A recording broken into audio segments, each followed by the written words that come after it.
Welcome into Candlestick Chronicles, a 49ers podcast on the Blue Wire Podcast Network. I'm Kyle Madson. I write about the 49ers over at NinersWire.com, part of the USA Today Sports Media Group.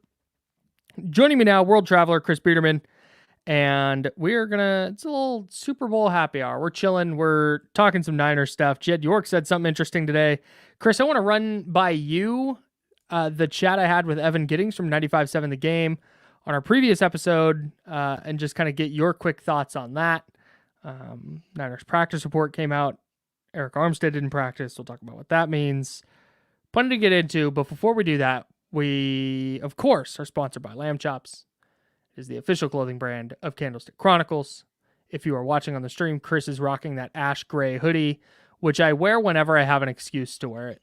It is my very favorite hoodie. It's in the wash right now, so I don't have it on, but that would have been weird if we were matching. But it's comfortable. It's high quality. We tell you every time, and we mean it every time. And we love them. Go to sglambchops.com, promo code Candlestick20. Get over there now. I know their fall and winter collection stuff is like selling out. So get over there, get some sweats. My dad, it's actually his birthday today. Happy birthday, Dad. Shout out. We record this on February 1. He calls them his favorite sweatpants, the best sweatpants he's ever owned. At sglambchops.com. I would agree with them. The zippered pockets, the comfort, the quality. I would live in this hoodie if I could, honestly. It is so comfortable. It's perfectly sized for the winter time. Like, this thing is, you just cannot beat it at all. So shout out to Lamb Chops. I napped in it one day. It's the best nap I ever took. Because I threw the hoodie up, and then the hoodie's a little oversized. Bro, it was like sleeping in a cloud. It was the best thing. sglambchops.com, promo code Candlestick20. Can't tell you how many times recently I've done that on the plane. Oh, God, I bet. Throwing the ear pods in, hoodie up, and then I got the little neck pad. And you're undefeated. You're cruising. Cruising. Follow them on Instagram as well, at sglambchops. Join the herd. We're also sponsored by Cooper's Brewing, Candlestick Chronicles, Hazy IPA, Keg Slayer, Sparkle Pants Cider, Seltzer, not cider. Seltzer. I think I said cider last episode too. Seltzer. Sparkle Pants Seltzer. It's all delicious. It is your favorite brewery's favorite brewery. Good people, good hang, good beer. You can order their beer online at coopersbrewing.com, of course. They had an NFC Championship game watch party, which I wish I had known because I might have pulled up to that instead of going to the game. It was probably cracking. I have no doubt that it was. They have a big screen in there. So check them out, coopersbrewing.com. If you're 21 and up and in the state of California, you can order a case of beer. You can do a mix and match case, so you can do a variety pack. If you know there's one beer you want, maybe the Candlestick Chronicles Hazy IPA, it is delightful. You can get a case of that delivered right to your front door. You sign for it, and you have 24 beers. You didn't have to leave your house. The single best way to acquire the single best beer. Candlestick Chronicles Hazy, as of this moment, checking on their website, out of stock. Typical. I mean, it's so popular. It's hard to keep it on the shelves. I mean, it's, football season, Super Bowl. I'd imagine a lot of people brought it to their tailgate on Sunday for the NFC Championship game. So not entirely surprising, but shout out to Cooperage for their continued support. And we will see if they make any more Candy Cron Hazy IPA. Maybe it'll be on the shelf until next football season. We'll see. Fingers crossed. All right, let's dive into the Candlestick Chronicles Super Bowl happy hour episode. All right, I know you were locked in to the last episode already, but I'm going to recap it for the listener. Maybe if they missed the last episode, I had Evan Giddings on from 95.7 The Game, and we just did 2023 49ers versus 2019 49ers. And just from you, when I ask you that, Chris, I don't want to relitigate the entire conversation. I just want to get your thoughts on it because I'm interested in what you have to say on it. Any initial thoughts on which team you would pick? I'd really have to think hard about it. I think I would pick the 2023 team, but I think ultimately where my take falls is that this 2023 offense is better than the 2019 offense, but the 2019 defense is better than this 2023 defense. Literally, particularly where given, we landed, particularly given where where the 49ers have been in the playoffs and just not really stopping the run, not being as dominant. You remember in the playoffs in 2019, like the Niners defense was just flat out dominant. It was awesome. It was their backbone. It was like anytime it was 3rd and 6 or any passing down on 3rd down, like, and D Ford was in the game, it was a sack. It was going to be a sack, or the quarterback was going to be pressured into throwing a pick or forced fumble or whatever. And it just, the Niners defense just doesn't feel like it's anywhere near that dominant. And on paper, it probably should be, right? Like it feels like just looking at the roster, like, you know, I think DeForest Buckner is substantially better than Javon Hargrave. Buckner's more of an every down player, equally as good against the run as he was at pushing the pocket as a pass rusher. Hargrave's much more of a pass rushing type specialist. I think comparing Richard Sherman, late career Richard Sherman, coming off the Achilles injury, and Charvarius Ward, I think Ward's probably better, like physically, maybe a better player right now.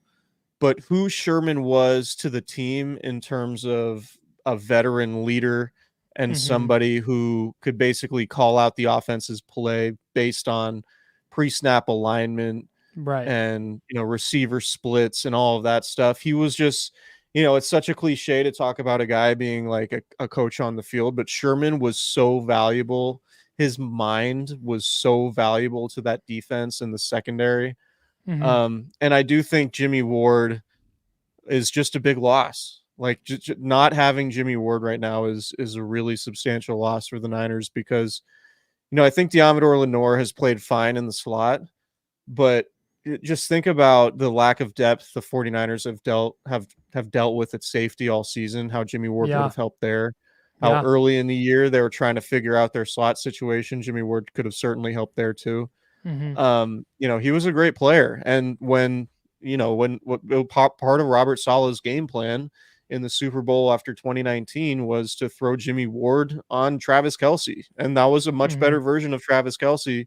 And Jimmy Ward could cover a man to man. And, you know, Robert Saleh would gas up Jimmy Ward all the time and say he's arguably the best cover guy in the NFL, full stop. Like, Robert Saleh said that a lot about Jimmy Ward. And Jimmy Ward is playing safety. And that's pretty high praise for a safety, right? You typically think of, like, you know, when you have those conversations about guys now, you're like Sauce Gardner, you know, Surtain, like whoever, like, there are all these great corners, right? That you just talk about, like, pure cover guys, but like Robert Saleh would put Jimmy Ward in that air, which is pretty unique for a safety, but I think he was deserving of it. And Robert Saleh basically put his money where his mouth was by saying, yeah, we're gonna have Jimmy Ward cover the best tight end arguably in NFL history in the Super Bowl on 3rd downs when we're running man to man. The Niners don't really have that option now. Nope. Right. So I think there's also, when comparing the teams, there's value to experience. That 2019 team was young and dumb, more or less, in comparison to this one. Right. You had George Kittle in his 3rd year in the league, still on his rookie contract. Fred Warner was in his 2nd year in the league. Nick Bosa was a rookie. Deebo Samuel was a rookie. You know, Emmanuel Sanders was like really the only guy, and Joe Staley too. Those are really the only guys with any substantial playoff experience. And Jimmy Garoppolo had playoff experience as Tom Brady's backup, but that's not right. You know, he wasn't playing, not the same. And so you go through, you know, 4 years later, and, you know, 3 NFC Championship games later, this is a much more experienced group overall. So while I think I would lean 2023 just for the experience factor, and I do think, like, look, the offense just feels so much better now than it did in 2019. So for me, if the 49ers win, for the 49ers to win the Super Bowl, it's going to be with the offense. Like, I think they're going to have to win a shootout. I don't think it's going to be one of these games where they, you know, I think even though the Chiefs have not been the same high scoring Chiefs that we've been used to over the last few years. Mm. I think the 49ers defense has been problematic enough to where, like, for the Niners to win, I would imagine they have to get to at least 28 points. Mm-hmm. And I think it's going to be really, really tough because I think beating Patrick Mahomes in his prime in a Super Bowl is probably the biggest challenge you could have, even though their offense isn't what we're used to seeing from them. I just think Patrick Mahomes is that good that that's going to be a serious challenge. And I think the offense is more up for matching the Chiefs punch for punch than the defense is likely to, hold them to 17 points or fewer. Dude, here's what it comes down to for me. It's this easy. The 2019 defense did about as good as you can against Patrick Mahomes, save for what the Bucs did to him, but they were down like both of their starting tackles and maybe even a backup tackle. Like their offensive line was going through it. But the Niners defense in 19 did about as well as you can against Patrick Mahomes, and they still put up 31 points because the 49ers offense could not hold on to the football. And Brock Purdy is better than Jimmy Garoppolo. And Christian McCaffrey is better than whatever they were doing at running back. And their receiving core is better now. And that's what it comes down to for me. Like you said, if you're at some point going to have to go throw for throw with Patrick Mahomes, and who are you trusting to do that? And that's, I think, what it's kind of crazy. It's kind of crazy that, like, you think about it, like, just like off the top of your head, you're like, oh yeah, the Niners were in the Super Bowl against the Chiefs 4 years ago. Like, it should be like largely the same team. There are only 8 guys who are still on the team who are in that Super Bowl. It's Debo, it's Kittle, Nick Bosa. I have the list in front of me right here. Fred Warner. Yep. Nobody on the offensive line. Juszczyk. Mm-hmm. That's 5. Armstead, 6. You have one. Was Kevin Givens on that team? Yep, he played one game. So I don't know if that one even counts. But you think real quick, I wrote about this at NinersWire.com. I had 11, including guys who are / were on IR. Okay. It's Bosa, Debo, Kittle, Juszczyk, Ross Dwelly was on that team, currently on IR. Ross the boss. Shout out. It was Mitch Wishnowski's rookie year. Fred Warner, Dre Greenlaw, Eric Armstead. Jason Verrett was on IR for both Super Bowls. And then Kevin Givens. Yeah. So, I mean, but when you think about it, you're like, oh, Niners Chiefs, like it'll be similar. It's like, nah, it's like, it's not. That's a few core guys are still there, but it's mostly an entirely new roster. Oh, can I, along these lines, something that annoys me, non-Taylor Swift reaction edition? Oh, sure. Is this a Demonis Sabonis, De'Aaron Fox snub take? No. Okay. I'm saving that 10 to noon ESPN 1320. Tap in. Yeah. No. I am annoyed by the idea, based on what you just said, that Niners Chiefs is somehow devoid of storylines because we've seen it before. Like, yeah, 2 good teams are back in the Super Bowl. That's what happens sometimes. This is not. It's 2 very different version of the Chiefs, very different version of the 49ers, and you have the guy who was Mr. Irrelevant last fucking year playing against Patrick Mahomes in the Super Bowl. Like, what? Why is that not? Patrick Mahomes going for his 3rd Super Bowl in 6 years as a starter. Like, this is fascinating. And just because it's not the Lions and Lamar Jackson, we're bored, man, that's trash. It's going to rate just fine. They're going to be 115, 120 million people that are going to watch. It's like... It's going to do okay. It's going to do okay. It's so dumb. People are like, oh, the matchup nobody wanted. Like, all right, man, sure. I guess if you're watching for the uniforms, then yeah, no doubt. I like the Chiefs... Yeah, Lily's agreeing with you. I don't know what's up with her, man. Maybe it's just she's in postseason mode. It's just like the intensity's just ratcheted up a little bit more. She's got that dog in her for sure.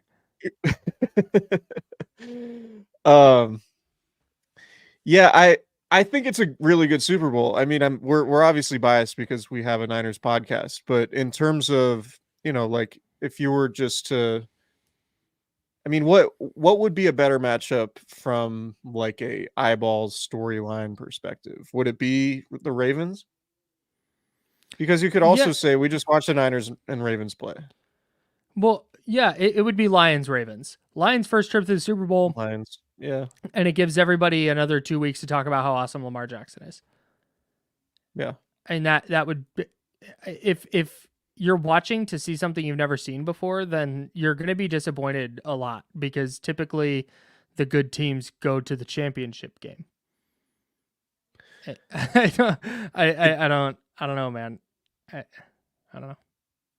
Yeah, I mean, I generally think, like, I'm of the belief that the league and the numbers usually reflect well for like legacy franchises, right? Mm-hmm. I don't know if the Chiefs are a legacy franchise in like the grand sense, but they have been in like a lot of Super Bowls, so they're like getting to that point where the Niners were obviously in like the 80s and 90s. The Niners are a legacy franchise. Like the Yes. Niners are in that group with the Cowboys, Packers, Steelers, as like if they're in a postseason game, they're just going to draw massive numbers. That's just like what they are. And I think Mahomes is getting the Chiefs to that point too. What do you give me for this comparison? The 49ers are the Boston Celtics, and the Chiefs are the Golden State Warriors. Okay. Like legacy franchise So where this group, Chiefs... this current group hasn't won one yet, but they're back there after falling short a couple times. And the Chiefs are the team that has been around a long time, but I wouldn't necessarily call them a legacy franchise. Now they have, the guy who's revolutionizing the sport. They've won some titles. Yeah, I dig that. It's not a direct comparison, but that's kind of where I'm at. So is Joe Montana, Larry Bird in this exercise? Joe Montana, Larry. Yeah. Something I think like so. that. Okay. I dig that. He's either Larry Bird or Kevin McHale. I haven't decided yet.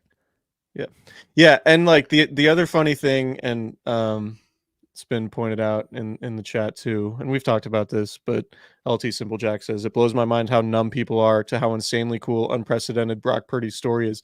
Yeah, that's like the thing that so many people are caught up in the discourse. Like, is Brock Purdy good? Can you win a Super Bowl with Brock Purdy? It's like Mr. Relevant has never thrown a pass in the league, right? And he's in his second year as a starting quarterback, and he's in the Super Bowl. I tweeted about this, and people were like, "Well, Kurt Warner was undrafted, so like, okay, there's one. You've given me one." They literally made a movie about Kurt Warner. Right. It was literally a movie script. Like undrafted quarterbacks have thrown passes. Okay, how many have gone to the Super Bowl in their second year? Right. One. We're losing the forest for the trees in like the social media debate show era. Totally. Can I bitch about one more thing along these same lines?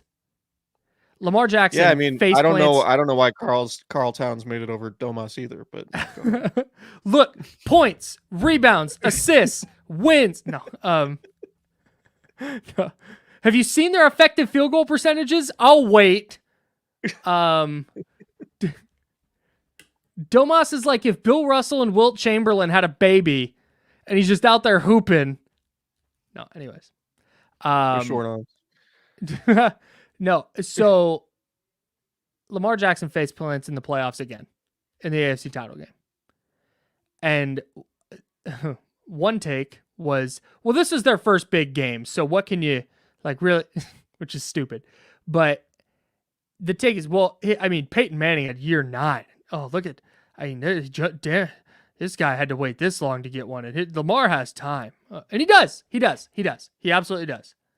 I'm not writing off Lamar Jackson. But then flip the page to Brock Purdy, and it's like, well, if he doesn't win one this year, I mean, you punt him into the sun, his career's over. And that's what I can't get behind. Is we're judging Brock Purdy's entire existence as a pro quarterback, his entire first 21 regular season starts and 6 playoff starts, where he's 4-1 in his first 5, mind you. We're punting all of that if he loses to Patrick Mahomes in the Super Bowl? Or if his team loses to Patrick Mahomes and the Chiefs in the Super Bowl? I'm not I'm sorry, I can't reconcile those two things. You're either the GOAT or trash. That's really it. Unless you're Lamar Because Jackson. well, sure, but if Patrick Mahomes wins the Super Bowl, like he's adding to his resume as the GOAT, he's going to be lauded and everything like that. And then the other side of the conversation is going to be, well, do the 49ers do they have to hold on to Brock Purdy, or should they go elsewhere because it couldn't be Mahomes? It's like, man, sometimes it's as easy. Like I think a lot about, like, I know I like rail against probabilities and like using probability models and shit like that, but like I think about blackjack a lot in sports. Okay. Sometimes you have a 19 and you win. Sometimes you have a 19 and the dealer flips 20 or 21 and you lose. Like, all you can do is play the cards you're dealt, and sometimes they're good enough to win and sometimes they aren't. And if a 19 loses, that doesn't mean that you have to hit on 19 from now on. And that, like, the approximation of football is like, just because 19 loses means, okay, we got to find a new quarterback who can actually beat Patrick Mahomes. Right. Like, no, the probability says you still have to just play your 19. Yeah. So I don't know, like, it's there are a lot of metaphors for like cards and blackjack you can make, but I'm very much of like the thinking, like, who gives you a chance? Like, who is your best chance to win a Super Bowl? Because I know we like define success and it's like Super Bowl or bust, but we define success of whether or not they actually win the Super Bowl or not. But like, sometimes, like, Patrick Mahomes lost a Super Bowl, right? And the Chiefs didn't go replace him. They still believed in him, and then they obviously paid that off with winning another one. Like, it's all you can do in the NFL is try to give yourself the best chance to win by creating the best roster, finding the best quarterback for your system, and going as far as you can that way. And one team will have somebody who is a GOAT, and the other team will have to try to fill in the gaps elsewhere. And if you lose to the GOAT, that's not such a bad thing that you need to completely tear it down and fire Kyle Shanahan and go do everything else. It's like, I don't know. It's just that there are layers to, like, put it this way. 26, 27 teams would take the 49ers problems, even if the Niners got blown out by the Chiefs. Yeah. How many other teams would love just get to the conference title game, just be happy with getting to the conference title game just as an organization because of how much it raises their profile and how much money it makes them? Get to the Super Bowl, even if it means getting blown out. Do you know who would kill to be the 49ers right now? Jerry Jones. 27 teams. Jerry Jones. Right. Exactly. Would kill to be where the 49ers are right now. Yeah, it's just it's such a silly thing. And I know it's born out of the thought process that, like, Brock Purdy and the 49ers are lucky to be here. Like, they can't, there's no way they can replicate this again with a quarterback who's as awful as Brock Purdy is. And I know they've that's been to 4 of the last 5 NFC Championship games. Dude, they traded 3 first-round picks to go get a quarterback who is no longer on the team after 2 years. Or excuse me, this is year 3. Got traded before year 3, and they're starting Mr. Irrelevant at quarterback in his second year, going to the Super Bowl. After overcoming a 17-point second-half deficit in the NFC Championship. There will be books written about this 49ers team, whether or not they win. Yeah, dude, and totally. we will look back and be like, man, it is crazy that the Trey Lance thing happened and they somehow stumbled into Brock Purdy. Yeah. Yeah. And if they win a title, or, God forbid, titles with Brock Purdy, there is going to be a dramatic rethinking of how teams are built in the NFL and how quarterback play is evaluated in the draft. In fact, I think there's already probably a change in how quarterbacks are being evaluated in the draft. Well, it happens every year, though, because, like, even 2019 or at like the 2020 draft, everyone was looking for the next Deebo Samuel. Yeah, right. No doubt. They still are, by the way. Right. And everyone's looking for the next Fred Warner, and everyone's looking for the next George Kittle. That's one of the things I'm interested to see, not to turn the page on this year, the next 3 years or whatever, but you just mentioned it. You have Deebo Samuel, completely different player at his position than anyone else.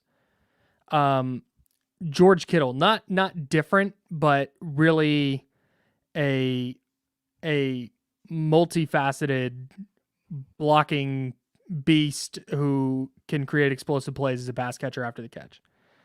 Kyle Juszczyk, best fullback in the league, super multifaceted.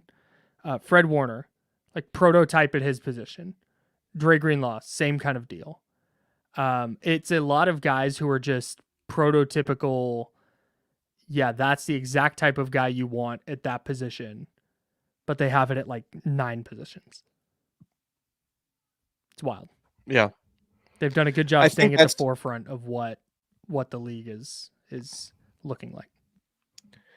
I think the biggest advantage the 49ers have in the Super Bowl is like just the number of dudes that they have. Like, how many dudes do the Chiefs have? Oh, it's like Mahomes. Gosh, this could be a whole episode next week. Go ahead, keep going. It's Mahomes, Kelsey, maybe a couple offensive linemen on offense, and that's kind of it. Mahomes, Kelsey. I think Pacheco's fine. I don't think he's like a dude. Pacheco, he's a guy trending towards being a dude? Yeah. Okay. Defensively, they have Snead and Chris Jones. And I like their secondary a lot, but like how many of them are like dudes? Drew Tranquil's good, linebacker. Yeah. Willie Gay's good, but he's banged Trent up. McDuffie, slot corner. He can play. He can play, but I like in terms of like dudes, like right, Pro Christian Bowlers. McCaffrey, George Kittle, Nick Bosa, Fred Warner, Trent Williams, Debo, Ayuk, Trent Williams. Like the Niners just have more dudes. The Chiefs had Patrick Mahomes, Travis Kelce, Creed Humphrey. Their center is really good. Creed Humphrey's good. He's better than Jake Brendel. And bold. And then Chris Jones. Those are the Pro Bowlers on the Chiefs. And the Niners had how many? 9. 5? 9. Okay. With like 22 alternates. Shout out to the fan vote. I would definitely take Harrison Butker over Jake Moody.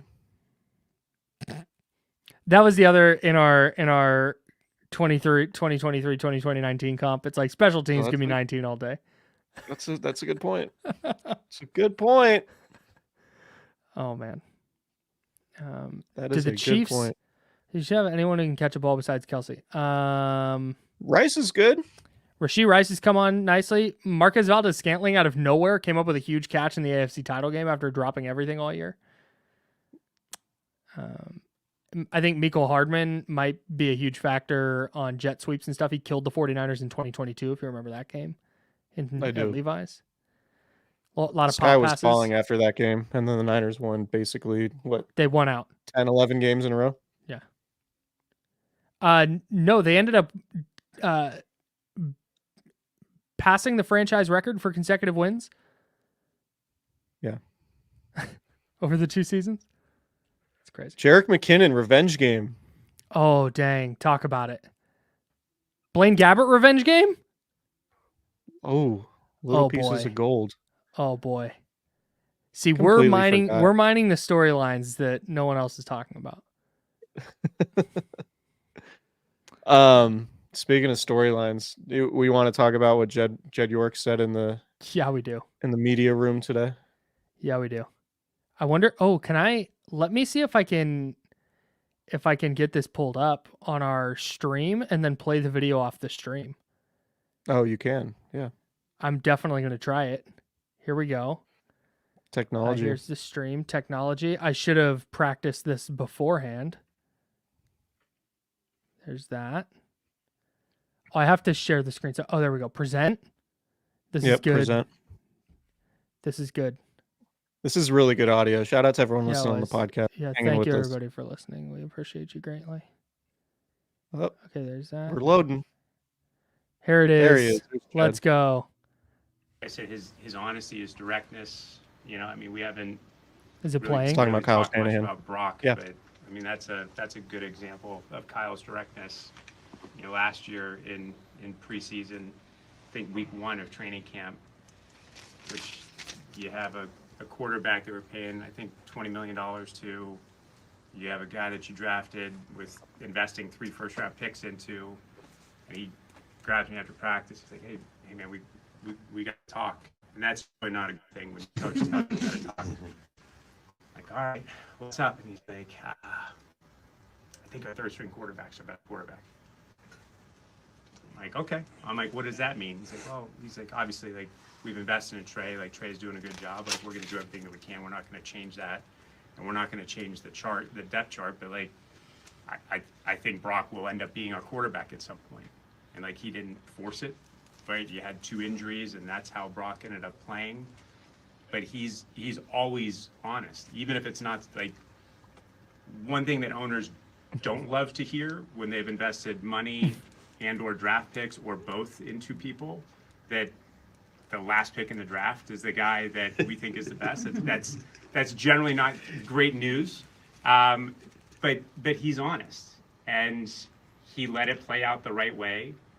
You know, Brock, ironically, I think his first game was against the Chiefs, and wasn't great. He had some mop-up time, and Brock. Oh yeah, against the Chiefs. He threw one ball into the stands, and you know, I may or may not have had some sarcastic comments for Kyle post game. But when Brock took over last year, like, I think we had a calm about us, but there was a sense that, like, nothing catches you by surprise. And again, like, you might not love everything that Kyle tells you, but he's always open and honest, especially in the moment. And he's very clear about that with me. It's like, look, I will tell you exactly what I think of a player, a situation, a coach in the moment, but that might not be how I feel 3 weeks from now. So don't hold me to, this is what I said about somebody in training camp when we're in week 6 of the season. Like, ask me in the moment what you want to ask about whoever. All right, that's enough. We got the gist. Thanks, Jed. Shout out to 95.7 The Game for that audio. Your thoughts? So it's Thanks. interesting that it was apparent to Kyle Shanahan that early on, right? Because at this point, Jimmy Garoppolo was like playing catch on the sidelines of training camp and was in a holding pattern because it was very clear the 49ers were trying to trade him. And Trey Lance was getting all the reps with the starters because he was considered the starting quarterback. And at that point, even the first week of training camp, Brock Purdy was competing with Nate Sudfeld for the backup job, third string job, whatever it is. Like, it was basically assumed. I remember covering that training camp, and like myself and all the other media members had just assumed that, like, Brock Purdy is going to be on the practice squad. Right. Like, he's just going to be their next Nick Mullins, like the guy who's just going to develop on the practice squad. And then they go to Minnesota and have those joint practices. And then in the preseason game against Minnesota, you hear Greg Papa say, you know, this is a real competition between Brock Purdy and Nate Sudfeld. And I was like, wait, what? Right. And because when you know, and I'd watch all the practices and I thought Brock looked good. Like, I remember looking over, I was like, Brock's making some throws, man. Like, he's like hitting dudes in stride. Like, it's obviously a completely different skill set. It's not like he's got a howitzer attached to his shoulder or anything like that. Right. But he's accurate and it's always catchable and he's throwing tight spirals and all of that. So in hindsight, like, I probably should have considered that more heavily. My assumption had just kind of been like, yeah, it's the last pick in the draft. He's like not particularly impressive physically. Right. Like, I've seen this before. This is Nick Mullins. Like, he's going to be on the practice squad. Right. But I do think, like, bigger picture, and we've talked about this countless times on the podcast going back years now. What was the biggest indictment you and I have had about Kyle Shanahan as a whole? It's been his inability to find a championship level quarterback. Right. For all of his X's and O's excellence, for being the standard bearer and the guy who creates the offense that everyone else in the league wants to replicate by hiring his assistants or Mhm. members of his coaching tree. He was always making missteps in terms of the way he was approaching the 49ers quarterback situation. The 49ers didn't even take a hard look at Patrick Mahomes or Deshaun Watson in the 2017 draft because they were so content on making a push to sign Kirk Cousins in free agency the following offseason that they didn't even feel like they needed to look at those guys. And they ended up drafting Solomon Thomas and Reuben Foster that year, right? Obviously, hindsight's 2020, but that was a clear mistake. Mm-hmm. I don't think it was a mistake to trade for Jimmy Garoppolo. I don't think it was a mistake to pay for Jimmy Garoppolo. Nope. But there were a lot of smart people making the case that, like, man, 5 games is probably not a big enough sample to be giving Jimmy Garoppolo a market-setting contract. And at the time, it was, I argued for it because it was like, he looked really good. He looked really, really good at the end of 2017 in those 5 games. He was making plays outside of structure. Like, I don't know if Jimmy Garoppolo ever got back to the level of football that he was playing in 2017. And I think some of that, It I felt think like some he of that has to started do to with, right before he got hurt. yeah, that's fair. But I felt like after the knee injury, he was just not the same guy because Jimmy Garoppolo always had like bounce to him. Like he was really tough to, like, he would make a bunch of plays, like avoiding rushers and being kind of a gunslinger He before played the with knee that injury. He played with the fluidity that Brock Purdy plays with. Yeah. And then after it, he just, the comfort level never quite seemed the same. Mm-hmm. And look, I'm not saying that Jimmy Garoppolo was this massive mistake, but the 49ers basically admitted a few years later, and Kyle Shanahan basically admitted once they started looking at Tom Brady and Matt Stafford, it's like, okay, it's time to, like, we got to move on from Jimmy. Mm-hmm. Jimmy's not our guy. So in overall, the Garoppolo decision proved to be a mistake because they were kicking the tires on Matt Stafford, on Tom Brady, and then they ended up investing all they invested in Trey Lance. Also a massive mistake. Mm-hmm. And I think you and I were fairly critical of the way they handled Trey Lance because he just needed reps, and Kyle Shanahan was pretty unwilling to give him those reps. Mm-hmm. And we were hard on Kyle, right? Like, we were hard on Shanahan. It's like, man, you're such a good offensive coach, but you can't nail down this quarterback thing. Right. Like, you just can't. And like losing to Patrick Mahomes after not scouting him in 2017 was just like, man, is this going to be a defining team building mistake for the 49ers? Are they like never going to get over the hump because they were so intent on signing Kirk Cousins in 2018 that they completely just ignored the idea of drafting Patrick Mahomes in 2017 when obviously they needed a quarterback? If they win a Super Bowl with Brock Purdy, it feels like Shanahan's vindicated from that, right? Like the idea that Shanahan could not identify and develop a quarterback that could win him a Super Bowl always felt like the biggest indictment, particularly given how many swings they took at trying to nail down the position. If they do it, ironically, with the last pick in the draft, which, the guy they did not give a market-setting contract to, the guy they did not invest 3 first-round draft picks in. If that's the guy that wins the Super Bowl, there's certainly a level of irony in that. But like, it vindicates, I think, Kyle Shanahan from all the mistakes and swings and misses on the quarterback position. And I think ultimately that's a defining part of his legacy. Yeah, man. Like, winning cures everything. I know that's a cliche, but in this instance, after everything you just laid out, if the 49ers win the Super Bowl this year, and whether they win another one or not, frankly, it doesn't matter. Because nobody's going to go, hey, remember the Kyle Shanahan era? Yeah. The Trey Lance trade. They're going to go, no, he won that Super Bowl with Brock Purdy. They're not going to go, hey, remember when they paid Jimmy Garoppolo in 2018? Remember when they drafted Solomon Thomas instead of a quarterback? That's all off the table. It's only on the table now. It only gets discussed now because they haven't been able to figure it out. And if they win a title with Brock, that alleviates the question of, can you win a championship with Brock Purdy? Because the answer is clearly yes.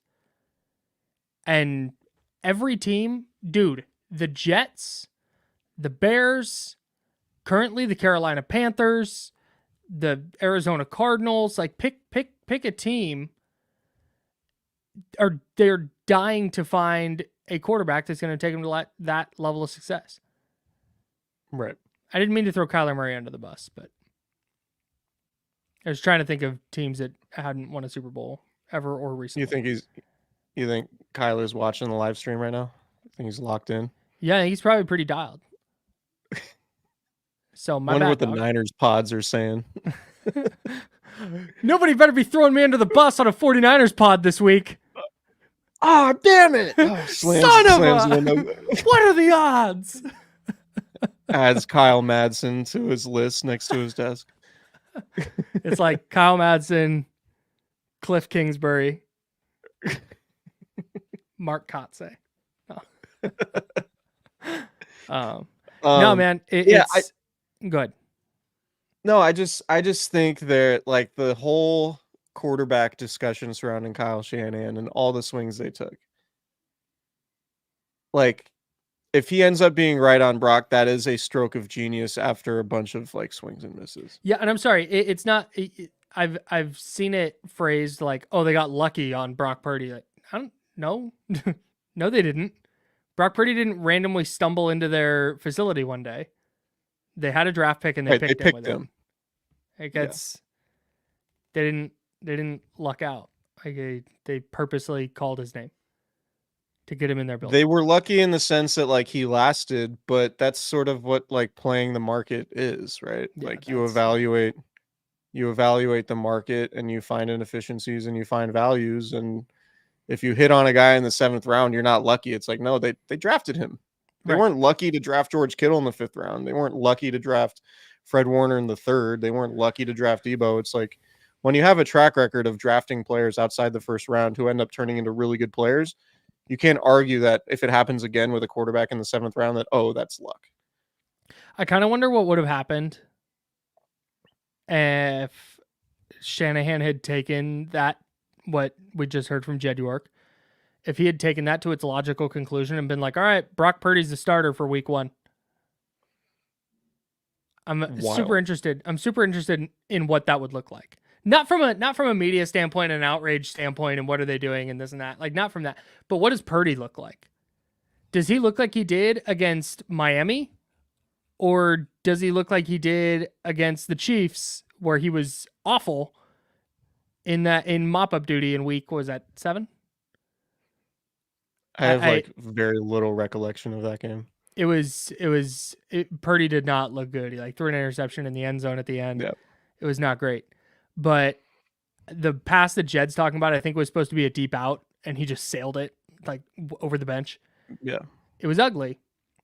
So is that just how it would have looked? Like, did Purdy getting to sit out the first 12 weeks or 12 games ultimately help? I don't know.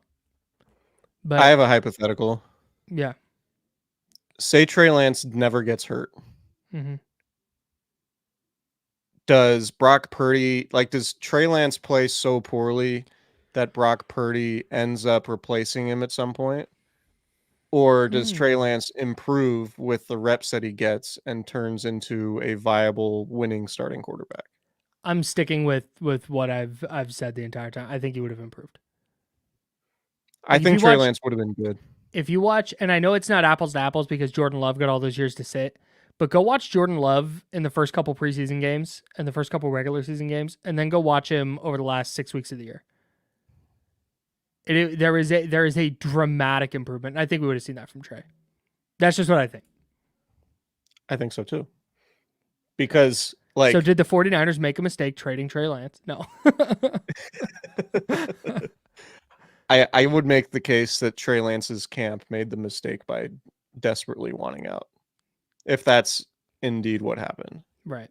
Because he went from being the 3rd stringer to being the 3rd stringer. Yeah. He didn't massively upgrade his situation.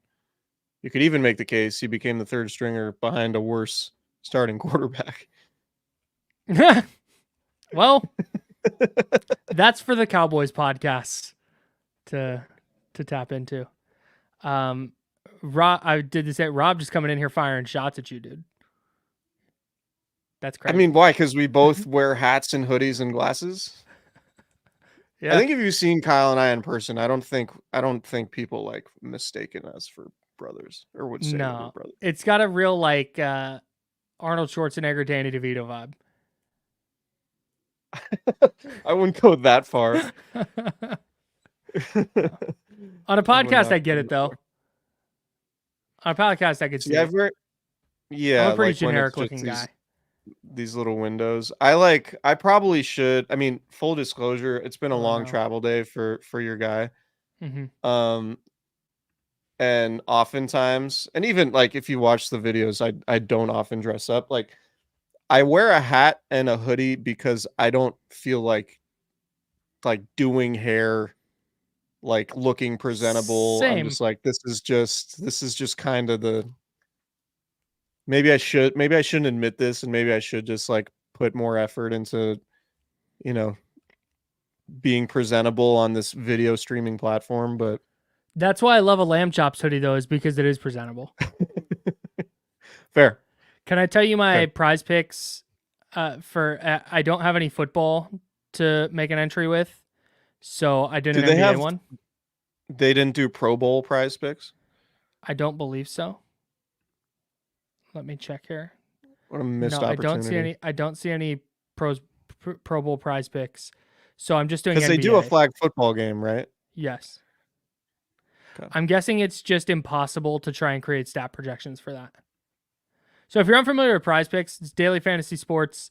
It is 2 to 6 players, and you pick more or less on their stat projections. You're not playing against sharp guys. You're not playing against like 1,000 other players to try and win a couple bucks. Like, nah, man, you create your entry where you pick more or less on each projection, and then you watch the winnings roll in. So I went with the NBA. I went all Utah v. the 76ers. I have Tobias Harris more than 33 points, rebounds, and assists. I have Kelly Oubre less than 24.5 points, rebounds, and assists. I'm going to go Lauri Markkanen more than 34.5 points, boards, and assists. And I'm going to go Kelly Olynyk more than 6 points. And right now, and it looks like if I'm doing the math right, up until the Super Bowl, you can get Patrick Mahomes' projection at half a passing yard for the Super Bowl. Half a passing yard. So I tacked that onto my entry as well. It won't convey tonight because it'll have to wait until the Super Bowl, but I will take a free W with Patrick Mahomes at more than half a passing yard. I'm putting that on all my entries moving forward. I think that's probably the move. I think that's fair. Thanks.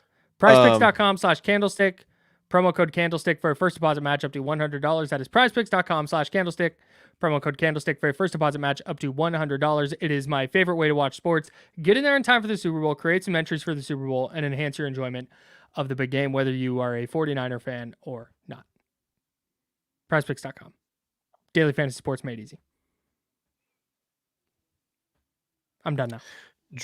Drool in the YouTube chat. The great Niners up 10 in the fourth again. Is this team blowing it? I mean, yes. No. Can I tell you why I think they would that be the worst way for them to lose this? Yes. For them to have a lead and then blow it? It's not even Would close. that be It's not even worse? close. Would that be worse than just getting boat raced like the Baltimore game? Yeah, if they lost 33-19, that would be significantly easier to digest than blowing a 10-point lead in the fourth quarter. It's not even close. Because now that's a thing with Kyle Shanahan. I mean, it's been a thing with Kyle Shanahan. I don't already. blame it. He was the offensive coordinator in the 28. I do not blame. He's the only offensive coordinator who's ever gotten blamed for a loss ever in the history of ever. So it would be two head coaches in two Super Bowls as a head coach where his team smokes a 10-point lead. That'd be a tough scene. So I don't mention the NFC Championship game against the Rams too.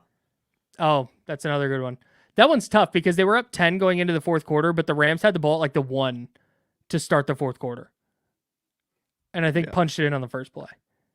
But anyways, Kyle should have coached Jaquiski Tartt better when it came to making easy interceptions. Right. Players get in position themselves, but you have to be the one that catches it. Yeah, Shanahan. Coaching. Yeah. Shanahan dropped the ball on that one. Nice, dude. Come on. Come on. So, yeah, I think that I think they wouldn't, because for them to be up 10 on this Chiefs team, I think it means they're probably running the ball pretty effectively. And given how the last Super Bowl went, I do not think we would see Kyle Shanahan abandon the run the way he did in the previous Chiefs game. That's the biggest, I think, lesson for him out of that, was to stick with the run game when it's working. It might be 2nd and 9, run it again. That's, I think, kind of what we'd see in that spot this time. That's why Christian McCaffrey, like, we talk about him and his ability to like break 6-yard runs against 10-man boxes. Yep. And like horrible run looks. It's like that's probably why, one of the biggest reasons why Kyle Shanahan wanted him so badly. Yeah. Yeah. Yeah. Do you think as good as Raheem Mostert was, he was very good at like the outside zone. And that was kind of their bag. Yeah, Raheem Mostert didn't have as many clubs in the bag, so to speak, as Christian McCaffrey does. Nope. Do you think the 28-3 game is the reason why Kyle Shanahan is super conservative as a play caller, particularly when he has the lead? Yeah. Probably, yes. Right? I don't know if it's the reason, but I think it definitely planted those seeds, or helped plant those seeds, for sure. When the Niners hired Kyle Shanahan and he had his introductory press conference, he had to field like 4 or 5 questions about that. Totally insane. The defense gave up like 472 yards in the second half. Yeah. It's very easy to blame the coach when the players screw up.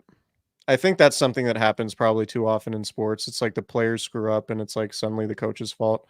The players are like these infallible heroes sometimes who like can't make mistakes. Mm-hmm. Like when it's a very definable mistake, like Kyle Williams dropping punts, fumbling punts, or sure. What's his name on the Lions dropping passes. It's like very easy to blame those players.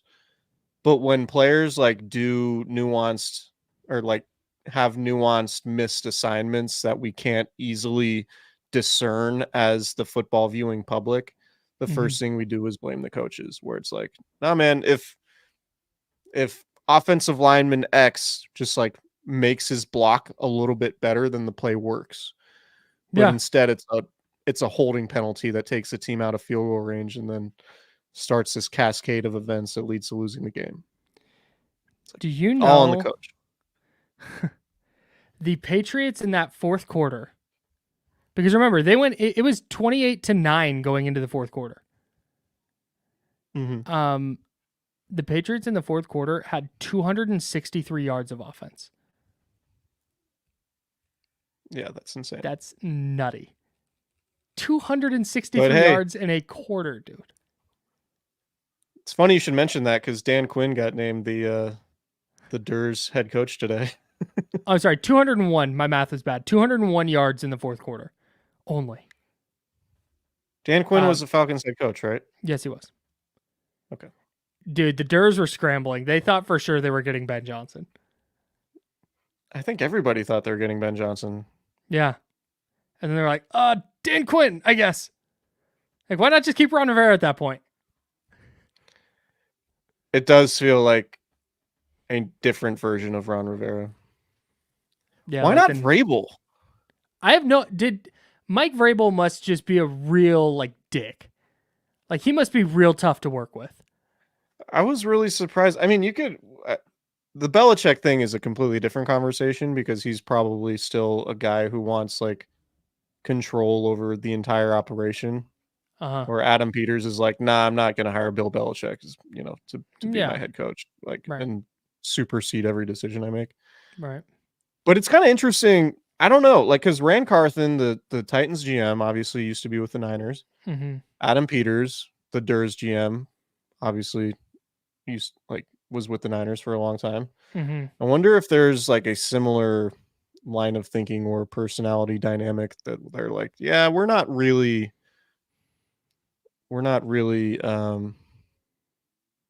of that ilk, trying to hire what's his name? Mike Vrabel. Maybe. God, I'm so tired, man. Like Mike Vrabel's name just completely left my head despite talking about him like 10 seconds ago. It sounds like that's what The every guy- team the did guy when who was- they were interviewed him for head coach. Hey yo. All right, that's gonna do it Guy for wasn't us. talking about- Subscribe to the we're done. Subscribe to the YouTube channel, youtube.com/Candlestick Chronicles podcast, or just search Candlestick Chronicles on YouTube. You'll find us. Subscribe. Please like our videos. It helps us with the algorithm, and that helps people see our videos and allows us to continue doing this stuff. We appreciate the heck out of it. Thank you, everybody, for watching and listening. Also, subscribe wherever you get your podcasts. Of course, this is out in audio form as well.